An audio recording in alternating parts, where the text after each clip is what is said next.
Hello, this is my channel, Moonflower Goddess. If you don't know me, my name's Katie, and I actually have been blessed with maintaining sobriety since the end of 2023. It's been a little over 2 years now that I have been able to maintain sobriety after years and years of addiction. I was able to come off a lot of mental health meds that I was put on since the age of 6 years old, and I have maintained significant improvement of my mental and physical health. I've overcome nicotine addiction, drug addiction, marijuana addiction. I've overcome anxiety, depression, mood swings, mood disorder, all of that. So I made a list of some things that I wish I could go back in time and tell my younger self if I could. That would have been really helpful to know early on. So from my current self to my younger self, number one, if anyone claims to know the one infinite truth or the answers to every single thing, don't listen to them. There is just some level of mystery, no matter what it is you believe religiously, with God. Whatever you believe, I believe there is some level above humanity, above what we can perceive or understand, that is just ineffable, that is uncomprehendable. I believe there is some level of mystery that we all have to accept is there, that we won't have all the answers to everything, no matter what you believe. We don't get to know everything. We don't get to know what's right or wrong for every single person in every situation all the time. We don't get to know everything. So if anyone is claiming that they have the one ultimate truth or all answers to every single thing, I don't listen to those people. That's a red flag to me.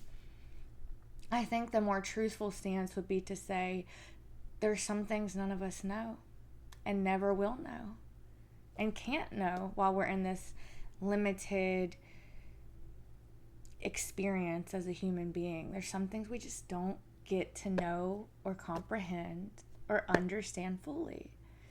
So anyone who claims otherwise, that is a red flag to me. That is somewhat of a false teacher to me. They may be teaching a lot of truth. There may be a lot of truth in what they're saying, but anyone who claims to have the ability to have the answers to everything, I take it with a grain of salt. You don't have to believe everything they say, everything they teach, everything they believe, because chances are it's not all right. And it may be right for them, but it may not all be right for you. So number two, don't take it to heart when people judge you. One thing I've realized is if someone is judging me, it is very likely that they have not personally been through what I am going through or have been through. Even if they've gone through something similar, or what they may say is the same situation, it's not. Until you have been me, with my specific upbringing, with my specific trauma, with my specific story, with my specific mistakes and faults and shortcomings and my brain and my body and my generational, ancestral DNA, all of that, until you have been me fully, you have no room to judge what I have done, what decisions I have made. You have no right to judge where my heart was, where my mind was, and what fully was going on and what capacity I was at to make what decisions I have made. If anything, a lot of people who have had the privilege of growing up in a really healthy environment, is unable to comprehend or grasp what it would be like to grow up in a really unhealthy environment, and what that does to your brain, and what that does to your decision making, what that does to your soul. So if anything, going through a difficult upbringing and coming out of it, coming out the other side of it, going through really traumatic things and getting through it, actually gives you a deeper level, or ability to have a deeper level of empathy and compassion for others, that people who haven't gone through those things have never been through it. So sometimes that gives people a sense of like moral superiority, like maybe they haven't made the same mistakes you've made, and they think, oh, well, I could never do that. Well, of course you could never do that. You didn't go through what I went through to lead to that. You didn't go through my childhood. You didn't go through my pain to even have to be faced with a situation that I was placed in. So of course you can say you wouldn't do that, because you're not me. So I used to take it really personally when especially other women would judge me for my lifestyle or my choices, because they didn't see the pain and the suffering and the trauma underneath it that was making me act out in the ways I was, that was making me not care about myself enough to make better decisions for myself. The self-loathing, the shame, the resentment, the pain, just something that they've never gone through. So I'm actually grateful at this point for what I've been through, because it makes me more compassionate and empathetic towards others who are also struggling and going through similar things that people on one side of the spectrum could never comprehend what that was like. So don't listen to judgment. Judge and you will be judged. I don't care if you're a Christian or not. That quote stands true in life. How is the judger better than the one that they're judging? So number 3, get addicted to working out and taking care of your health. I wish I did this sooner. I've been back and forth, for a long time, early 20s, with working out and, trying to eat better and whatnot. But I think we're all kind of prone to being addicted to something in one way or another. And a lot of us are trying to escape some kind of pain instead of facing the one pain that's actually good for us, which is pushing through the pain of building muscle, working out, being disciplined, doing what's right for you even when it's not easy. Choosing what's hard because it's what's good for you, instead of choosing what's easy and that is bad for you. And once you get addicted to the right things, to the things that are good for you, it's like there's no turning back. It's game over from there. It's been the biggest upgrade I have done for myself by putting myself first and prioritizing my health, because health really is wealth. Health is wealth. You look better, you feel better, you're more confident. It helps every part of you, your skin, your body, your insides, your outside, your energy, your mental health, your brain. There's not one thing it doesn't help. So 100%, you don't have to go all out. You can start small and work your way up. That's what I've been doing, and I'm not perfect, but I really wish I had prioritized that a lot sooner. Number 4, stop trying to prove your worth. Stop seeking validation from other people. Even if you get that validation you're trying so hard to get from someone else, it's never going to fill that void you were trying to fill. It's never going to do what you think it's going to do. It's never going to heal any part of you. It's never going to heal the wound that's causing you to seek the validation to begin with. No matter how pretty or amazing or smart or wonderful someone else tells you you are, if you don't believe it for yourself on the inside, it's never going to change anything about how you feel about yourself. It's a tough one. It's not easy. That's why I think mirror work is so important, where you sit face to face with yourself in the mirror and give yourself that love and validation that you're craving, that you need. Because we do need it, but we have to give it to ourselves. There's no easy way out on it.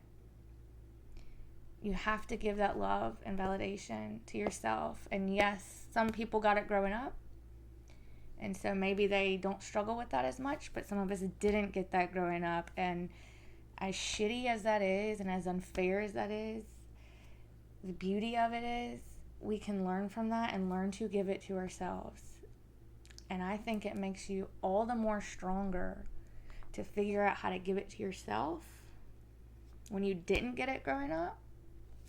So kudos to you for who's ever struggling, having to learn to love themselves and validate themselves, because you are one strong person. You know, I don't think we get enough credit for that. It takes a lot of strength. So what doesn't kill you makes you stronger. Number 5, focus on yourself. It's easy to get on social media and compare yourself to other people and what you should be doing, what you shouldn't be doing, where you're at versus where they're at. Looking at their vacations, their career, all their accomplishments, their family, their boyfriend, their husband, their kids, all of that. That doesn't do you any good, because your life is never going to look like someone else's. And if you try to mimic or copy someone else's life, which I personally have done, as icky as that is to say, you'll soon find out following someone else's path just because they look happy most likely won't actually make you happy. You have to find out for yourself what makes you happy and what your soul wants to do and what your mission and your purpose is here, because it's not going to look like anyone else's. So the best thing to do is focus on yourself, get in touch with yourself, spend time with yourself, and really get to know and figure out what it is that you want, what makes you happy. And chase that, go after that, work towards that. Number 6, having one true friend is a blessing. You do not need a lot of friends.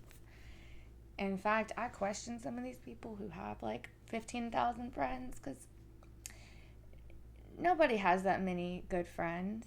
Having a true friend, a best friend, is a huge blessing. It is rare. It's rare to find someone you can be vulnerable with, who doesn't judge you, who genuinely loves you unconditionally, who you can be completely honest with and share everything about yourself with. That is rare. You can't have that with 15,000 people, probably not even 5 or 10 people. That's still a lot. Having acquaintances is one thing, but genuine, true friendship is rare. So if you have 1 or 2 or 3 really good friends, don't worry about how many friends everybody else has, because chances are they're not actually as good of friends as they pretend to be. So you don't need a lot of friends. You just don't. Cherish and value the ones you have. 7, wear sunscreen and take care of your skin. I wish I did this sooner. Been wearing sunscreen every day for a year now, and I've had to invest in some good skincare, and oh my gosh, it makes all the difference. Sun damage is the number one thing that ages you, that causes wrinkles, fine lines, sunspots, all of that. Invest in a good sunscreen, wear it every single day, and reapply it throughout the day. No more tanning beds. Don't do that. And invest in some good skincare. I do microneedling at home every few months. I buy tretinool that I apply every night. That's made a huge difference. And I wear sunscreen every single day. And I keep my skin moisturized and drink lots of water. You will thank me. 8, quit smoking and vaping. Please, for the love of God, quit smoking and vaping. I know it is hard. It is aging you inside and out. It's so bad for your lung health. I'm sure it's bad for just your whole overall health. It can cause cancer. I was having trouble breathing. It's hard to be in good physical shape when you're damaging your lungs so much. So please find a way to quit smoking and vaping. Like, prioritize that if you're in the middle of that. And I know it's hard, but please, like, as many times as it takes to try to quit, do not give up. Prioritize quitting that, and you will save so much money, and you will feel so much better, and you will look so much better. 9, sobriety is so much more fun than addiction. I know it's crazy. One of my biggest fears about getting sober was that I didn't think I would have fun, that I thought I would be bored all the time, but that could not be further from the truth. Having the freedom to not need something constantly to make me feel better is the truest form of freedom I have ever felt. And with that comes enjoying the little things without any substances, and truly being present in every moment and really feeling true joy, you know? And you have so much more fun. You're clear-headed. Please believe me when I say I have tried almost everything out there, and I lived that lifestyle for years. This is so much better. So much better. I will never, ever, ever go back to that. This is where it's at, being sober. Number 10, the last one I have for today before I run out of time, is this too shall pass. No matter what you are going through, it will pass. It may not be easy. It may not be quickly. But please know and believe and trust that pain does not last forever. Whatever you're going through is temporary, and you can and will make it through it to the other side. And it will be worth it. So, no matter what you're going through, do not give up. That's the number one rule I have, is do not give up. It will pass. Trust. If you can't trust anything else, trust that whatever you're going through is going to pass. And there's a reason for whatever you're going through. And it will be worth it. So that's all I have for this video. If you like it, you can give a thumbs up and subscribe to my page if you want to hear more videos like this. I hope it helped someone, and I hope you have a beautiful, wonderful day. Thank you.